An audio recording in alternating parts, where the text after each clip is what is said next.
पश्चिम बंगाल की राजधानी कोलकाता में पॉलिटिकल कंसल्टेंसी फर्म आईपेक के ऑफिस और प्रतीक जैन के घर पर प्रवर्तन निदेशालय यानी ईडी की सर्च को लेकर चल रहे विवाद में गुरुवार को सुप्रीम कोर्ट में सुनवाई हुई। कोलकाता से जुड़ा आईपेक रेड मामला अब सीधे देश की सर्वोच्च अदालत तक पहुंच चुका है और इस मामले में मुख्यमंत्री ममता बनर्जी के लिए इसे एक बड़ा झटका माना जा रहा है। दरअसल पश्चिम बंगाल में आईपेक पर हुई रेड के मामले को लेकर प्रवर्तन निदेशालय की याचिका पर सुप्रीम कोर्ट में गुरुवार को जोरदार बहस हुई। ईडी का दावा है कि मुख्यमंत्री ममता बनर्जी और राज्य पुलिस ने आईपेक पर हुए रेड के दौरान जांच में बाधा डाली। सॉलिसिटर जनरल तुषार मेहता ने कोर्ट में कहा कि ये बहुत ही चौंकाने वाली घटना है। मुख्यमंत्री खुद छापे वाली जगह पहुंच गई और जांच में रुकावट डाली। राज्य पुलिस ने राजनीतिक तरीके से काम किया। ईडी ने अपनी याचिका में कहा कि ममता बनर्जी ने आईपेक और उसके सह संस्थापक प्रतीक जैन के कार्यालय में छापेमारी के दौरान दखल दिया। एजेंसी ने इस मामले में स्वतंत्र जांच के लिए सीबीआई जांच की मांग की। ईडी का आरोप है कि तलाशी के दौरान कुछ अहम दस्तावेज मुख्यमंत्री द्वारा ले लिए गए थे। एजेंसी ने सुप्रीम कोर्ट से उन दस्तावेजों को वापस दिलाने की भी मांग की। बता दें कि मामला कोलकाता पुलिस द्वारा आईपेक यानी इंडियन पॉलिटिकल एक्शन कमेटी से जुड़े लोगों पर की गई रेड से जुड़ा है। आईपेक वही संस्था है जो चुनावी रणनीति और राजनीतिक सलाह के लिए जानी जाती है और जो तृणमूल कांग्रेस के साथ भी काम कर चुकी है। दरअसल ममता बनर्जी खुद को स्ट्रीट फाइटर कहती और सड़क पर उतरकर मिसाल भी पेश करती रही, लेकिन उनकी स्ट्रीट फाइट धीरे धीरे छापामार राजनीति में तब्दील होती जा रही है। अब तक तो यही देखा गया है कि मसला कोई भी हो, ममता बनर्जी सड़क पर उतरकर माहौल अपने मनमाफिक कर लेती हैं और आगे चलकर चुनावी फायदा भी मिल जाता है।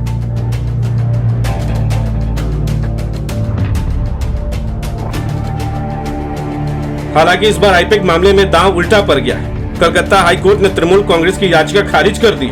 मामले में तत्कालीन चिंता की बात इसलिए नहीं है क्योंकि सुनवाई भी स्थगित कर दी गई, क्योंकि मामला सुप्रीम कोर्ट में प्रवर्तन निदेशालय ने अर्जी दी है और ममता बनर्जी की तरफ से कैविएट दाखिल की गई ताकि उनका भी पक्ष सुना जाए। आपको बता दें कि सुप्रीम कोर्ट में ईडी ने ममता बनर्जी सहित कई आला पुलिस अफसरों के खिलाफ एफआईआर दर्ज करने की मांग की है। पश्चिम बंगाल विधानसभा में विपक्ष के नेता शुभेंदु अधिकारी ने मुख्यमंत्री ममता बनर्जी को गिरफ्तार करने की मांग की।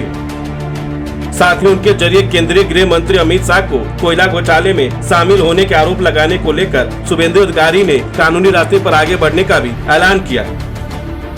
इधर सॉलिसिटर जनरल तुषार मेहता ने कहा है कि कलकत्ता हाईकोर्ट में सुनवाई से पहले टीएमसी के कार्यकर्ताओं ने कोर्ट को जंतर मंतर में बदल दिया था। उन्होंने कहा कि यह हंगामा अचानक नहीं हुआ था, बल्कि टीएमसी की लीगल सेल ने इसे प्लान किया था। उन्होंने मैसेज भेजकर लोगों को आने के लिए कहा था। ईडी का आरोप है कि उनके वकील एसएसजी को हाईकोर्ट में ठीक से बहस नहीं करने दी गई और उनका माइक बार बार म्यूट किया गया। मेंटेनेबिलिटी पर मेहता ने कहा कि ईडी के अधिकारियों ने भारत के नागरिक के तौर पर याचिका दाखिल की जो इससे प्रभावित हुए। इससे पहले सीबीआई के ज्वाइंट डायरेक्टर के घर का घेराव और तोड़फोड़ हुई थी। दूसरी ओर ईडी ने आईपेक रेड मामले में सुनवाई से पहले सुप्रीम कोर्ट में एक नई अर्जी दी है, जिसमें पश्चिम बंगाल के director general of police Rajeev Kumar को सस्पेंड करने की मांग की गई। अपनी अर्जी में ईडी ने पश्चिम बंगाल पुलिस के सीनियर अधिकारियों के खिलाफ डिसिप्लिनरी एक्शन की मांग की है, जिसमें एजेंसी की जांच के दौरान गलत व्यवहार और सहयोग न करने का आरोप लगाया गया।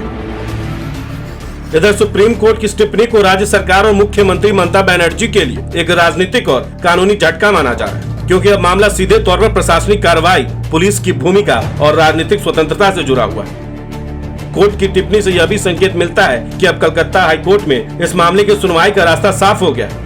विपक्ष ने इस मुद्दे पर ममता सरकार पर तीखा हमला बोला है। बीजेपी और अन्य विपक्षी दलों का आरोप है कि राज्य में राजनीतिक रणनीतिकारों और असहमति की आवाजों को दबाने की कोशिश की जा रही है।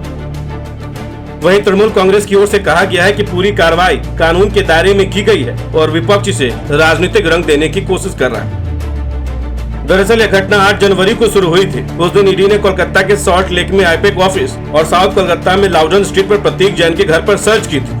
ईडी ने आरोप लगाया कि सर्च के दौरान मुख्यमंत्री खुद मौके पर पहुंची और जरूरी फाइलें अपने साथ ले गई। जांच एजेंसी का दावा है कि इस दौरान ममता बनर्जी ने सर्च में रुकावट डाली, सबूत नष्ट किए, जरूरी डॉक्यूमेंट्स और इलेक्ट्रॉनिक डिवाइस छीन लिए और ईडी अधिकारियों को धमकाया गया।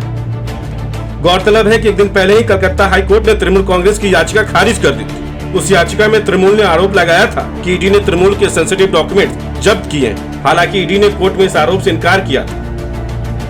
फिलहाल ईडी की अर्जी में जबरदस्ती और गैर कानूनी तरीके से हटाए गए सभी इलेक्ट्रॉनिक और स्टोरेज मीडिया और डॉक्यूमेंट्स को तुरंत जब्त करने और सील करने की मांग की गई।